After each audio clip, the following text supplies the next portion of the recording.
ってことは。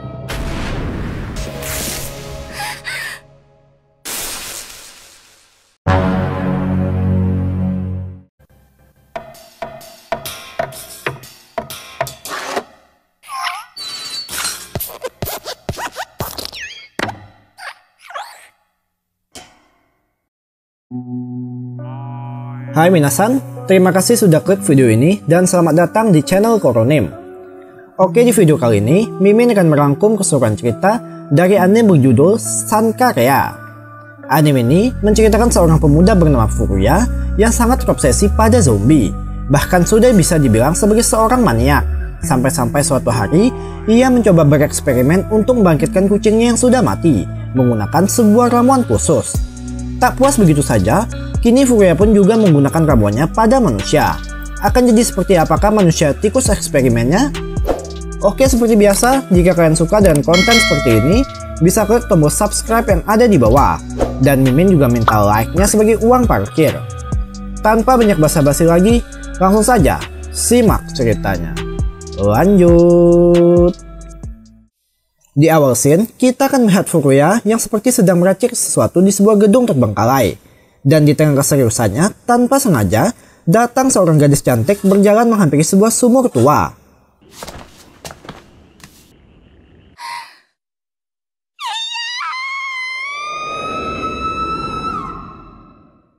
Siapakah gadis itu dan apa masalahnya? Kita akan tahu nanti. Lalu scene flashback ke beberapa hari sebelumnya, di mana kita akan diperkenalkan pada anggota keluarga Furuya, mulai dari sang ayah bernama Don, adik Furuya bernama Mero, kakeknya yang sudah pikun bernama Jogoro, serta seekor kucing bernama Babu. Jika dilihat sekilas, keluarga Furuya adalah sebuah keluarga sederhana meski tanpa kehadiran seorang ibu. Hingga suatu hari terjadi sebuah tragedi, di mana tanpa sengaja Babu harus mati tertabrak oleh tetangga mereka sendiri.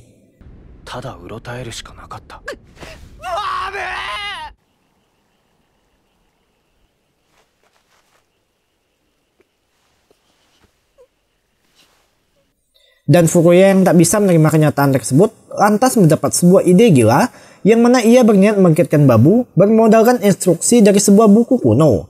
Dan disinilah keseruan anime ini akan dimulai. Pertama-tama, ia pun sengaja bongkar makam Babu lalu membawanya ke sebuah tempat sepi jauh dari jangkauan orang, yakni gedung kosong di awal scene. Dan adegan kembali memperlihatkan saat Furuya melihat sang gadis sedang berteriak.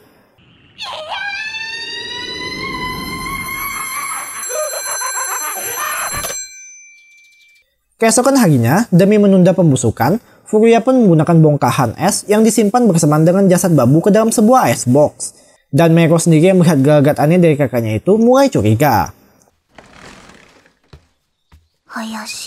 Lalu, saat berangkat sekolah, kita akan diperkenalkan pada teman dari Furuya bernama Yasuda dan Mogi. Dijelaskan, sekolah mereka menimba ilmu adalah sekolah khusus untuk laki-laki, sedangkan di seberang sungai adalah sekolah elit khusus kaum perempuan. Dan rupanya, gadis yang dilihat Furuya semalam adalah putri dari sang kepala sekolah bernama Sankarea.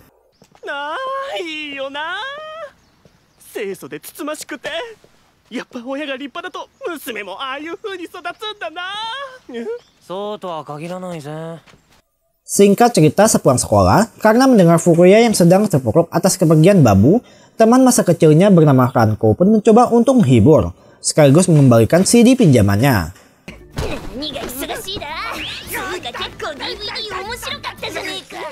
Namun, Furuya malah menanyakan info tentang Sankarea pada Ranko yang kebetulan bersekolah di sana.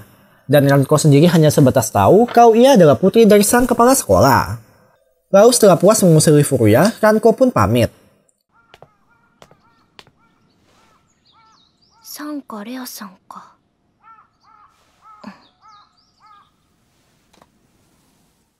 Saat malam hari, Furuya pun kembali ke aktivitas barunya dan kini ia pun menyadari kalau racikannya memerlukan sebuah tanaman beracun. Akan tetapi ia tak bisa mengetahui apa bahannya karena pada lembar tersebut mengalami kerusakan. Dan di tengah kebingungannya, Sankarea kembali datang sembari berteriak akan masalah yang sedang ia hadapi. Sedangkan Furuya sendiri nampak menikmati pertunjukan singkat itu.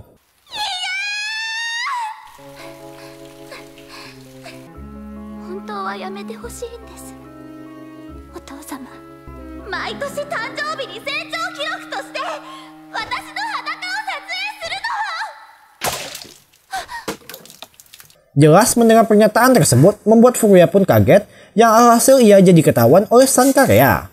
Untuk sejenak, suasana pun jadi canggung. Yang lalu tanpa basa-basi, Sankarya langsung meminta pada Furuya untuk melupakan kejadian tadi.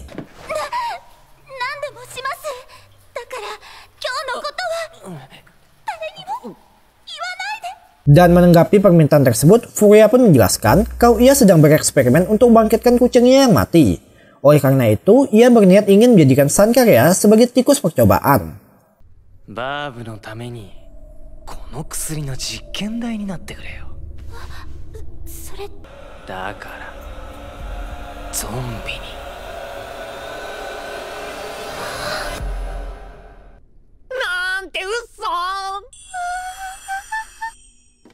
Namun, Sankarya mendengar candaan tersebut malah serius dan memutuskan untuk membantu Furuya.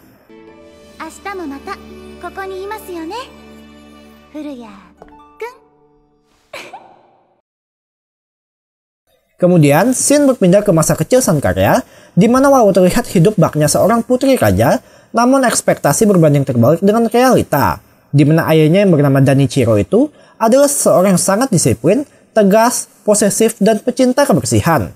Oleh sebab itu, ketika melihat putrinya menangis saat bermain, sang pelayan pun langsung dipecat. Tak sampai di situ, tatkala melihat Sankarya sedang bermain dengan seekor kucing liar, sosok kucing itu pun tak pernah lagi terlihat bersamaan dengan 3 orang pelayan yang mengawasinya.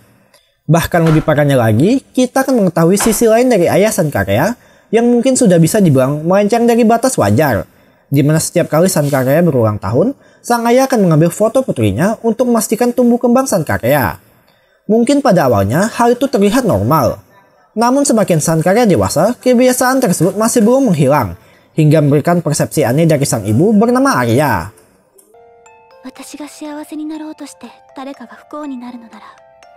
Happy birthday, Leia.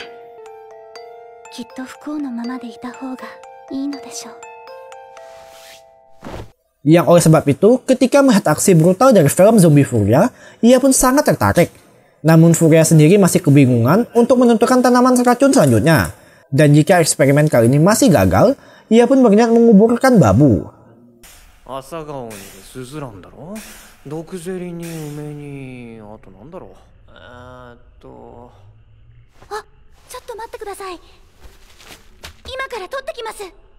Tapi tiba-tiba terlintas sebuah ide yang mana tanpa diduga, Sankarya menggunakan tanaman disebut hortensia yang biasa tumbuh liar di pinggir jalan. Karena menurut pelajaran ayahnya, tanaman itu mengandung sebuah racun. Alhasil, Furuya pun mulai mengulek, mencampurkannya dengan air, cacing, serta semacam bumbu, dan akhirnya ramuan itu pun siap digunakan. Lalu sembari Furuya mengeluarkan babu, Sankarya rupanya diam-diam mengambil sedikit ramuan tersebut, entah untuk apa. Kemudian, Furuya pun mulai minumkan ramuannya itu pada babu, dan disinilah moment of truth dimulai.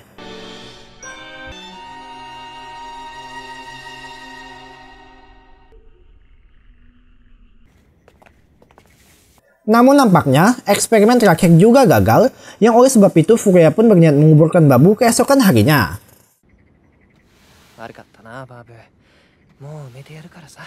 Dan Sankarya mendengar hal tersebut jadi sedikit sedih karena akan berpisah dengan Furuya. Tapi demi mengapresiasi bantuan Sankarya malam ini, Furuya lalu bersedia mengantarnya pulang walau sebatas sampai di depan gang, serta mengajaknya untuk ikut hadir ke pemakaman babu besok.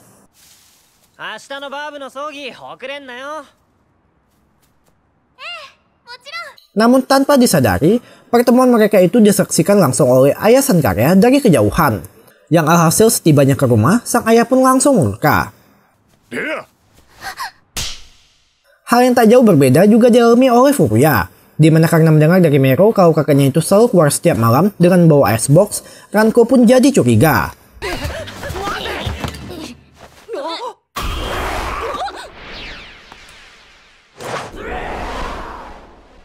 Yang rupanya ramuan tersebut benar-benar bekerja. Kembali ke Sankarya, karena sudah muak dengan semua penderitaannya selama ini, ia pun nekat memilih bundir dengan minum ramuan yang sempat diambilnya tadi.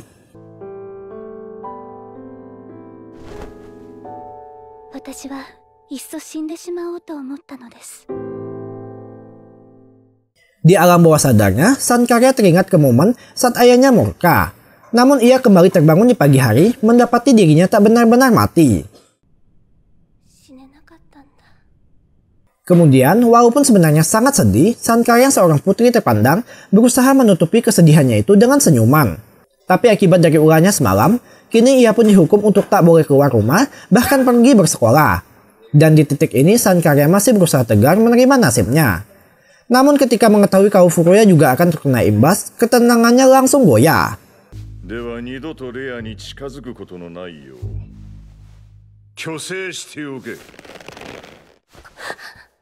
Alhasil, ia pun nekat kembali menyusup keluar hanya demi memberitahu Furuya. Sedangkan Furuya sendiri, kini rahasianya telah diketahui oleh Mero serta Ranko. Dan ia sedang berusaha membujuk Babu untuk turun. Jelas, Ranko yang melihat kalau Babu kini sudah berubah menjadi zombie pun langsung memperingati Furuya akan bahaya dari Babu yang mungkin saja bisa menyebarkan virus zombie.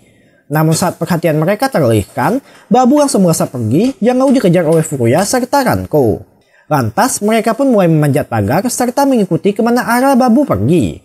Namun saat memasuki gorong-gorong, Ranko harus terpisah karena gunung kembarnya malah terjepit.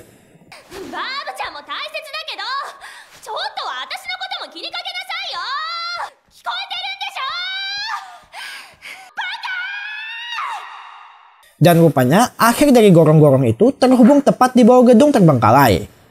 Kembali ke Sankarya, ia sengaja mendatangi sekolah Furuya, lalu kebetulan bertanya pada Yasuda dan Mogi.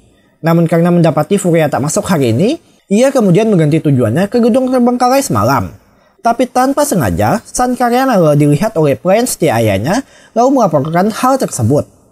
Sedangkan Furuya sendiri masih terus mengikuti kucingnya dan mendapati sebuah fenomena aneh, di mana ia melihat Babu sedang makan daun hortensia di sana, tepat seperti yang biasa dilakukan oleh kakeknya. Serta kebetulan melihat Sankarya datang dari puncak tebing.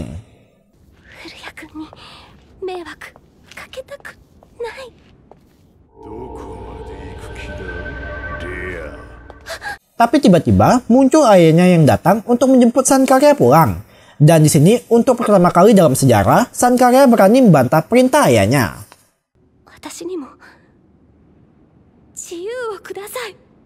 Namun, sang ayah tetap ngotot membawa paksa Sankarya pulang, yang di waktu bersamaan tiba-tiba Babu langsung melompat ke arahnya.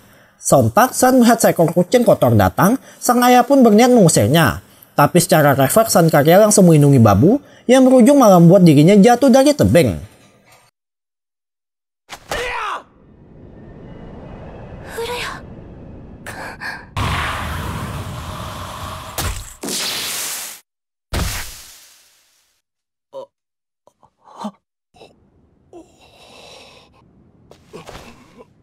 Dan Sankarya pun langsung tewas di tempat.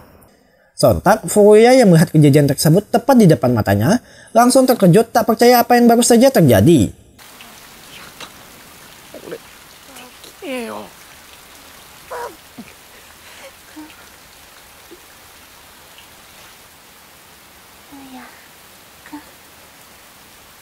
Namun di tengah kesedihannya, tiba-tiba Sankarya dengan jeroan berceceran perlahan bangkit lalu berjalan menghampiri dirinya.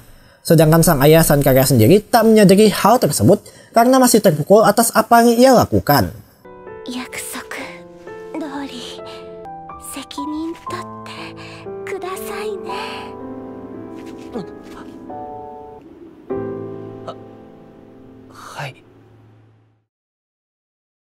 Setelah kejadian itu, terlihat ayah Sankarya masih dirundung kesedihan sambil berendam di bak penuh dengan foto putrinya. Dan kini ia pun memutuskan untuk menjadikan Furuya sebagai target balas dendam.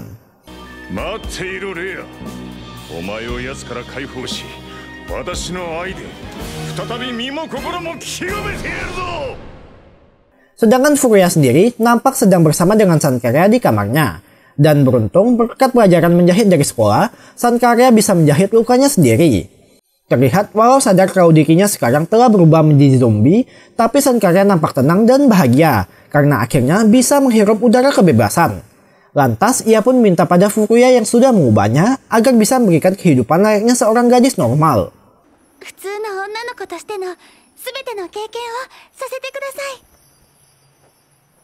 Selain itu, mereka juga mengamati Babu di luar yang kini mata hitamnya sudah kembali.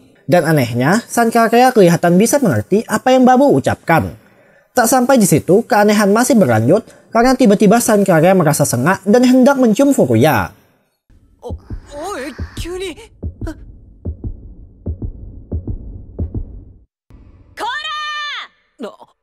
Namun semua harus terhenti karena datang Kanko yang kesal karena Furuya meninggalkannya sendirian terjebak di gorong-gorong. Alhasil demi menyembunyikan keberadaan Sankarya, Furuya pun minta padanya untuk tetap di kamar sampai ia kembali.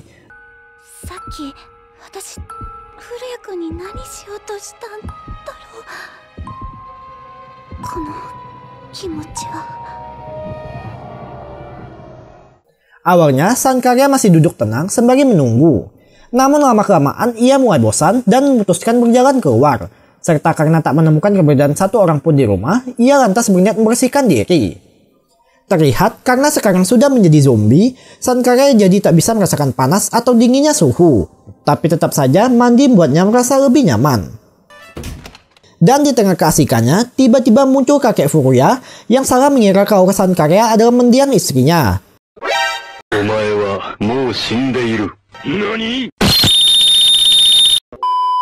Alhasil kakek pikun itu pun spontan menyerang gadis muda di hadapannya, hingga Sankarya sendiri langsung kembali ke kamar dengan kondisi basah kuyup.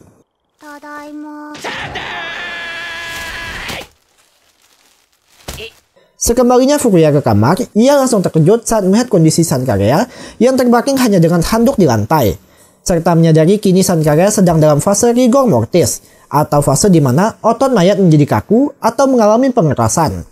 Alhasil, kini Furuya pun harus memikirkan solusi supaya bisa membuat Sankarya terhindar dari proses pembusukan.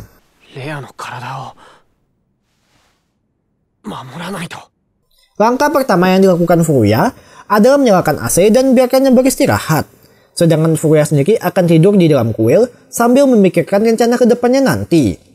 Dan saat pagi hari, karena tak aman membiarkan Sankarya terbaring di ranjang, Furuya lantas menyembunyikan keberadaannya ke dalam sebuah lemari.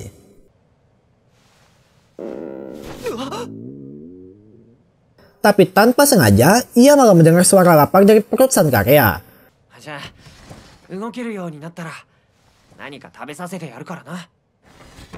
Dan makanan apakah yang dibutuhkan seorang zombie? Kemudian, karena kebetulan hari ini sekolah sedang libur, ia yang harusnya memikirkan cara untuk mengawetkan Sankarya, malah dipaksa bersih-bersih kuil.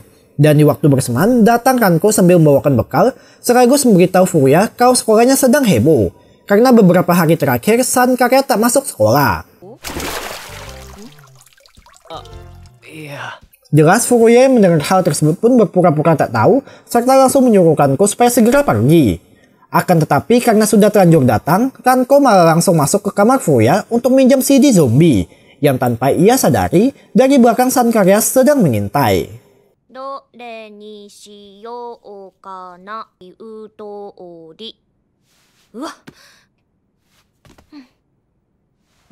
Tanpa sengaja, Kanko malah menemukan sehelai rambut panjang dan pastinya bukan milik Furuya. Alhasil, ia pun langsung mengecek lemari yang ada di belakangnya. Tapi ternyata, Kanko tak menemukan apapun, di mana rupanya Sankarya sendiri sedang bergelantungan tepat di belakangnya.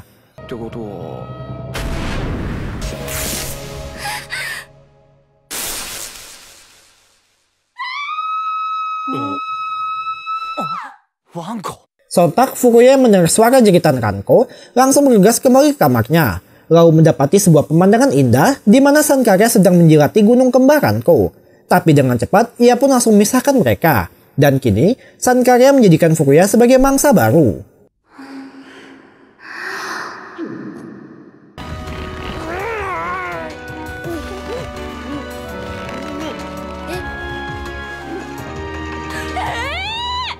Alhasil, Kanko pun langsung terkejut, sekaligus meminta penjelasan atas apa yang telah Furuya lakukan.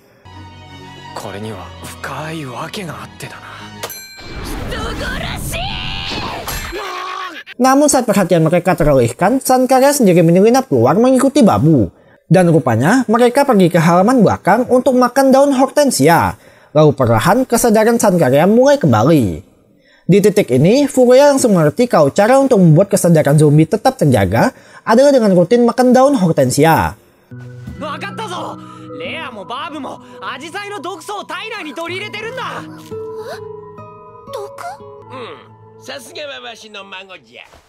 Serta di waktu bersamaan datang Ranko sembari membawa si kakek pikun, yang kemudian menjelaskan kalau ramuan pembangkit itu belum sepenuhnya sempurna.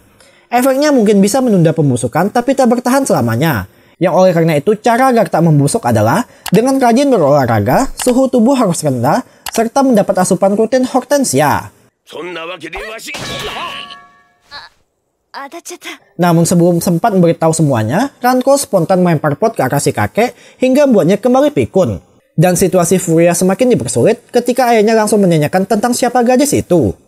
Lantas Furia pun dengan penuh keseriusan meminta pada ayahnya untuk membiarkan Sankarya tinggal bersama mereka, walau tak memberitahu kebenaran kalau Sankarya adalah seorang zombie.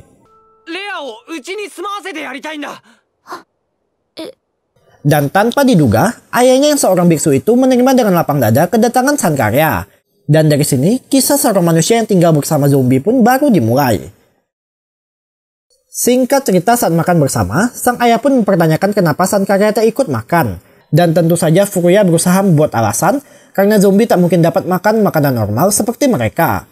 Sedangkan untuk baju ganti Sankarya, Ranko dengan berbaik hati bersedia memberikannya baju. その様を見て、なんだかひどく悲しい気持ちになってしまった。彼らはもう俺たちとは違う存在なわけで、もう生きていないわけで。 Keesokan harinya, demi memberikan kehidupan normal pada Sankarya, Furuya pun sengaja membawanya untuk berbelanja. Terlihat Sankarya pun sangat antusias karena hal itu adalah pertama kali baginya bisa memilih baju dengan keinginannya sendiri.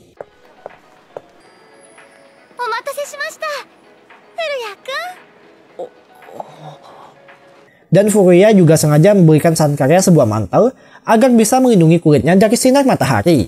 Akan tetapi, karena sekarang sudah menjadi zombie, Sankarya sendiri tak bisa meneteskan air mata harunya. Namun tanpa disadari, setiap gerak-gerik mereka ternyata sudah diawasi oleh beberapa bawahan Danichiro, di mana mereka sedang menunggu momen pas untuk menculik Sankarya. Dan ketika Furuya hendak memberi makanan sebentar, disinilah mereka mulai melancarkan aksi penculikan.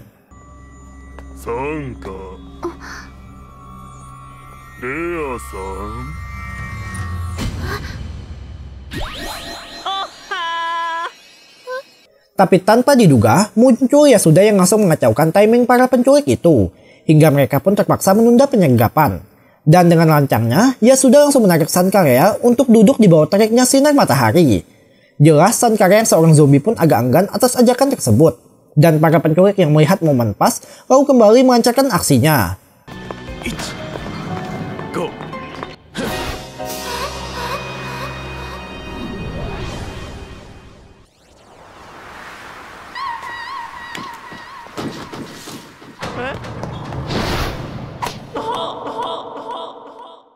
Namun dengan Sankarya yang sekarang telah berubah menjadi zombie, hal itu membuat pembatas di otaknya tak lagi berfungsi. Hingga saat Furuya kembali, ia malah mendapati para penculik itu sudah tak berdaya.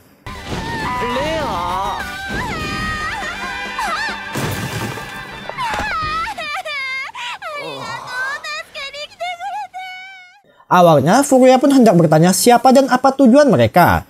Namun para penculik itu kini mengganti rencana dengan malah menculik Furuya yang kemudian langsung membawanya pergi. Dan hal apakah yang selanjutnya akan dihadapi Furuya?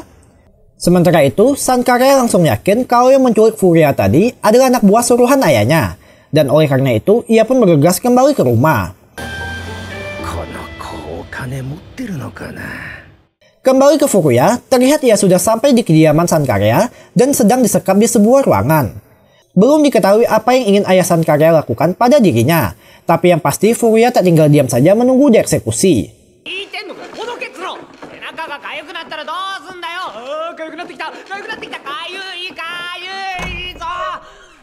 Lalu tak lama datang ibu Sankarya mengenakan baju dinasnya. Dan terkuaklah sebuah fakta kalau Arya sebenarnya adalah seorang jablay, di mana dirinya adalah istri kedua dan bukanlah ibu kandung Sankarya.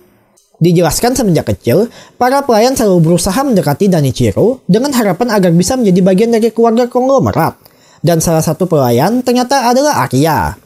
Akan tetapi, sikap Danichiro pada pelayannya selalu dingin, seperti tak memiliki ketertarikan pada wanita. Hingga suatu hari saat keluarganya mengadakan perlombaan terbuka, datang seorang gadis lumpuh mengucap selamat atas kemenangan Danichiro.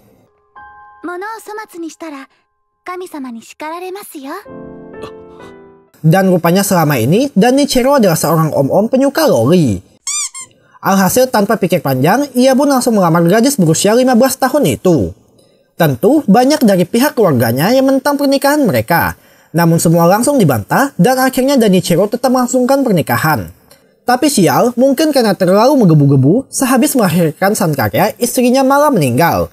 Lalu semenjak kehilangan sosok yang ia cintai, Danichiro juga kehilangan semangat hidup. Dan melihat adanya peluang, disinilah Arya mulai mencari celah dengan penuh perhatian merawat Danichiro sampai ia sembuh. Hingga akhirnya perjuangan wanita itu pun membuahkan hasil manis.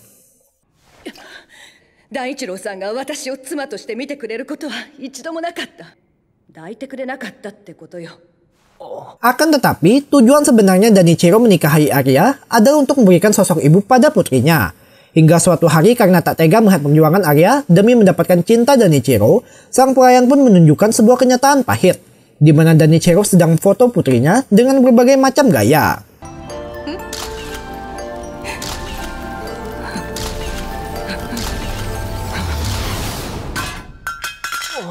Setelah mendengar cerita berat tersebut, Furuya pun hanya bisa terdiam. Tapi Arya malah menggodanya dengan sengaja mengajak Furuya untuk bercocok tanam.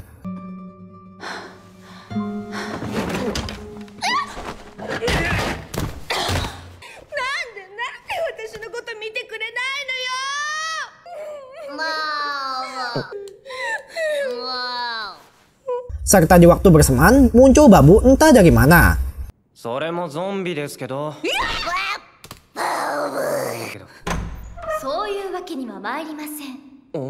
Dan sekarang tibalah giliran Furuya untuk bertemu dengan Danichiro.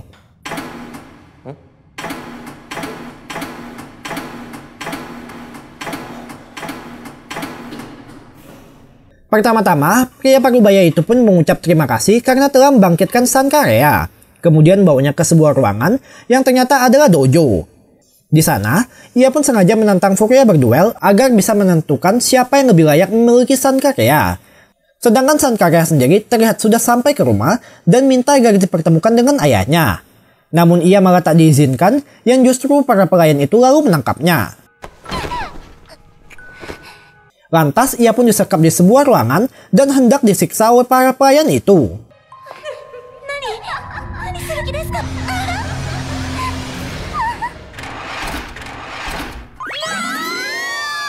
Tapi rupanya mereka hanya ingin buat sang karya bercosplay mulai dari kostum maid sampai kostum bunny. Alhasil karena tak punya waktu untuk meladeni fetis mereka, sang karya pun langsung berontak.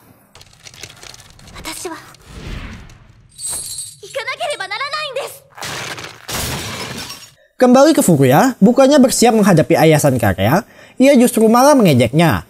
Mulai dari sengaja menculik dirinya lalu mengajak berduel, serta mengolok kebiasaan aneh pria itu. Di mana setiap san karya berulang tahun, ia pasti selalu mengambil foto putrinya.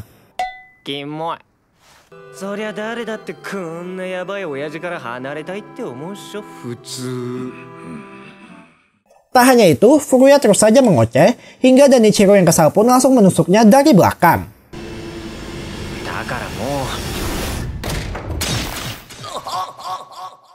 Furuya yo, 少々私を舐めすぎたようだな。なあ、レアよ。Namun anehnya, walau sudah tertancap pedang, tapi Furuya sama sekali tak merasakan sakit. Malahan ia masih bisa bergerak seperti orang normal. Dan ternyata ketika san karya menciumnya di awal, semenjak saat itu ia sudah tertular virus zombie. Serta berbeda dari san karya yang sudah mati, Furuya masih bisa merasakan detak jantungnya.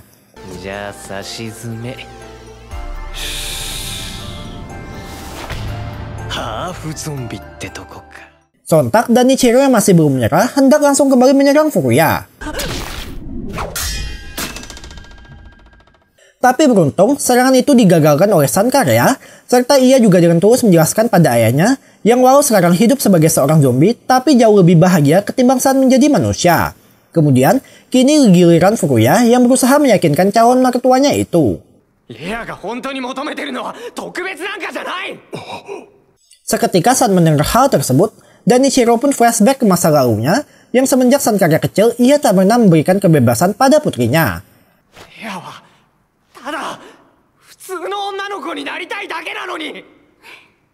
Dan akhirnya, ayah Sankarya pun tersadar sambil meneteskan air mata penuh penyesalan.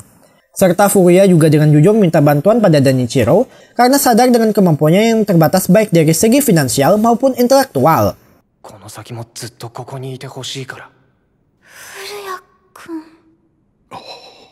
Dan pada akhirnya, Danichiro pun luluh serta bersedia menitipkan putri semata wayangnya. Tapi tepat setelah Danichiro pergi, Furuya tiba-tiba mengalami pendarahan hebat hingga ia pun jatuh pingsan.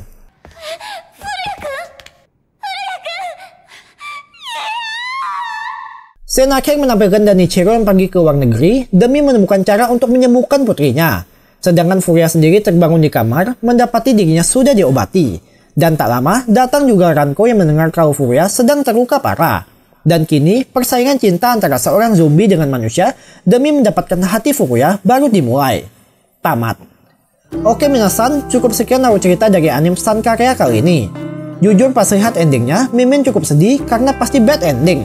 Dimana tak mungkin Furuya yang seorang makhluk hidup bisa bersama dengan seorang zombie sampai tua. Kecuali jika Sankarya kembali menjadi manusia. Serta Mimin juga kasih sedikit bocoran kalau sebenarnya ibu Furuya dulunya adalah seorang zombie juga. Jangan lupa untuk terus dukung channel ini dengan cara subscribe, like, komen, dan share yang banyak. Sore Dewa. Mata nih.